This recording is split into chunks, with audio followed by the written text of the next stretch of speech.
इस सवाल में पूछा जा रहा है कि reception of a particular radio station is selected by tuning the tuning knob of radio. तो हर रेडियो, पुराने रेडियोस खास तौर पे ट्यूनिंग नॉब्स के साथ होते थे। पुराने टेलीविजन्स भी ट्यूनिंग नॉब के साथ होते थे। Tuning the tuning knob changes, तो वो कह रहा है कि ये ट्यूनिंग नॉब चेंज क्या करता है। अब के जो रेडियोज़ आते हैं, अब तो रेडियोज़ आते ही नहीं है, बेसिकली आपके फ़ोन के अंदर ये सारे फीचर्स होते हैं, वो सॉफ्टवेयर डिफाइंड रेडियो होते हैं। तो वहाँ पे तो ये सारी चीज़ें चल ही नहीं रही होती। लेकिन जो पुराने रेडियोज़, एनालॉग रेडियोज़ होते थे, जो पुराने कभी अब फिल्मों के अंदर आपको या मूवीज़ के अंदर या ड्रामोस के अंदर, ड्रामे के अंदर नज़र आएंगे, उनके उनके उनके एक नॉब होती थी। तो ये एक रेडियो आप देख सकते हैं, आपके दादा के ज़माने का रेडियो लग रहा है। इसकी जो नॉब है उसको आप टर्न करेंगे तो डिफरेंट चैनल्स कैच होते थे। कहीं पे FM 99 है, कहीं पे FM 92.3 है। तो डिफरेंट फ्रीक्वेंसीज आप कैच कर सकते हो इस नॉब से। अब हमें पता ये लगाना है कि ये जो ट्यूनर है, ये जो नॉब है, इसका काम किया है। एक चीज़ याद रखिए, ये बेसिकली इसका काम है कि आपकी जो एयरवेव्स होती हैं, different channels, different TV stations, different radio stations, हर कोई अपनी डिफरेंट फ्रीक्वेंसी के ऊपर, और सारों की फ्रीक्वेंसीज मुख्तलिफ होती हैं। तो वो अपनी डिफरेंट फ्रीक्वेंसीज के ऊपर अपने चैनल को ट्रांसमिट कर रहा होता है, अपना डेटा ट्रांसमिट कर रहा होता है, अपना म्यूज़िक ट्रांसमिट कर रहा होता है। तो डिफरेंट चैनल्स डिफरेंट फ्रीक्वेंसीज के ऊपर काम कर रहे होते हैं। आपकी जो नॉब होती है वो इनमें से ना एक को सिलेक्ट कर देती है और दो को फ़िल्टर आउट कर देती है। इसको बैंड पास फ़िल्टर कहते हैं, कि वो एक पर्टिकुलर बैंड ऑफ फ्रीक्वेंसीज़ को आने देता है और बाकी बैंड्स को वो, या बाकी वेव्स को रिजेक्ट कर देता है।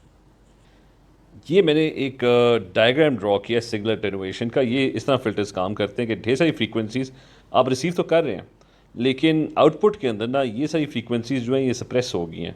और ये जो फ्रीक्वेंसीज़ है ना, ये जो बीच में एक बैंड बना हुआ है, ये वाली फ्रीक्वेंसीज़ जो है ना, वो आपका जो सर्किट है ना वो पास करने दे रहा है। तो बाकी सारी फ्रीक्वेंसीज़ जो ज़्यादा हाई फ्रीक्वेंसीज़ हैं, लो फ्रीक्वेंसीज़ हैं, वो रिजेक्ट हो गई हैं, और बीच में कोई फ्रीक्वेंसी होगी जिसको वो पास करने दे रहा है। तो इनको इनको बैंड पास फिल्टर्स कहते हैं। और मैं एक सिंपल बैंड पास फिल्टर का ना एक डायग्राम यहाँ पे स्केच कर देता हूँ।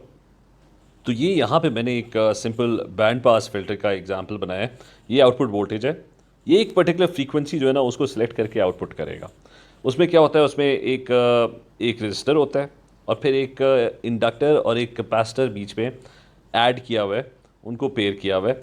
और ये वेरिएबल हो सकते हैं, इनमें से दोनों के दोनों भी वेरिएबल हो सकते हैं, या इनमें से एक वेरिएबल हो सकता है।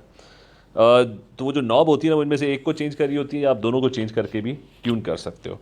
तो कौन सी फ्रीक्वेंसी आउटपुट होती है वो इन दोनों के ऊपर डिपेंड करती है। कैपेसिटर का काम ये होता है कि कैपेसिटर की प्रॉपर्टी ये होती है कि कैपेसिटर जो हाई फ्रीक्वेंसी वेव्स होती है ना, उनको तो वो पास करने देता है। तो यहाँ पे अगर कोई हाई फ्रीक्वेंसी सिग्नल आ रहा है तो वो तो ड्रेन होकर ग्राउंड में चला जाएगा, क्योंकि आगे जाएगा नहीं, वो सीधा कैपेसिटर के थ्रू क्रॉस कर जाएगा। लो फ्रीक्वेंसी यानी डीसी वोल्टेज अगर इस पर आ रही होगी तो वो इसके थ्रू पास नहीं कर सकती, क्योंकि चार्ज यहाँ पे इकट्ठा हो जाएगा, इधर चार्ज इकट्ठा हो जाएगा, वो पास नहीं कर सकेगा। तो वो जो वेरिंग, बहुत रैपिडली वेरिंग सिग्नल्स होते हैं ना, they are capable of getting transmitted across the capacitor. और इंडक्टर का ख़ास बात ये कि इंडक्टर जो होता है वो बहुत ही लो फ्रीक्वेंसी सिग्नल्स को पास होने देता है। तो लेट्स से डीसी वोल्टेज आ रही है जो चेंज नहीं हो रही, तो वो इंडक्टर जो होता है उनके लिए ना एज अ शॉर्ट एक्ट करता है, और सारा का सारा करंट जो है ना वो यहाँ पे ड्रेन कर जाता है। तो इन दोनों की जो कॉम्बिनेशन होती है ना, वो बीच में कोई एक फ्रीक्वेंसी सेलेक्ट करती है जो इन दोनों के थ्रू पास नहीं कर सकती, वो फिर आगे ट्रांसमिट हो जाती है। और वो बेसिकली, तो आपकी जो नॉब होती है ना उस पर्टिकुलर फ्रीक्वेंसी को ट्यून कर रही होती है। खैर इसकी जो डिटेल है वो तो बहुत आगे की कहानी है, क्योंकि इलेक्ट्रिकल इंजीनियरिंग के अंदर आप 5th या 6th सेमेस्टर में जाके पढ़ते हो कि सिग्नल इन सिस्टम्स, और वहाँ पे आप बैठ के ये डिज़ाइन करते हो कि फ़िल्टर्स बनते किस तरह हैं, किस तरह आपका जो सर्किट है ना वो सिर्फ एक फ्रीक्वेंसी को पास होने दे रहा है और बाकी फ्रीक्वेंसीज़ को वो रिजेक्ट कर रहा है। तो ये एक बैंड पास फिल्टर का एग्जांपल है। तो उसके अंदर आप कैपेसिटर को भी चेंज कर सकते हो, वेरी कर सकते हो। जो आपकी नॉब है उसके अंदर जो इंडक्टर है, इंडक्टर का सिंबल है, ये याद रखना, वो भी आप वेरी कर सकते हो। और इन दोनों की बेसिकली एक इम्पेडेंस होती है। इम्पेडेंस इम्पीडेंस जो होती है वो किसी भी एसी सर्किट की रेजिस्टेंस होती है, किसी भी एलिमेंट की रेजिस्टेंस होती है। तो वो रेजिस्टर की रेजिस्टेंस होती है, ये इंडक्टर और कैपेसिटर्स की अपनी इम्पीडेंस होती है। तो आप उसको भी वेरी कर सकते हो। तो अगर हम क्वेश्चन पे वापस जाएं तो उसने कहा हुआ था कि आप जब रिसीव कर रहे होते हो तो ट्यूनिंग नॉब जो होती है वो किस चीज़ को चेंज कर रही है।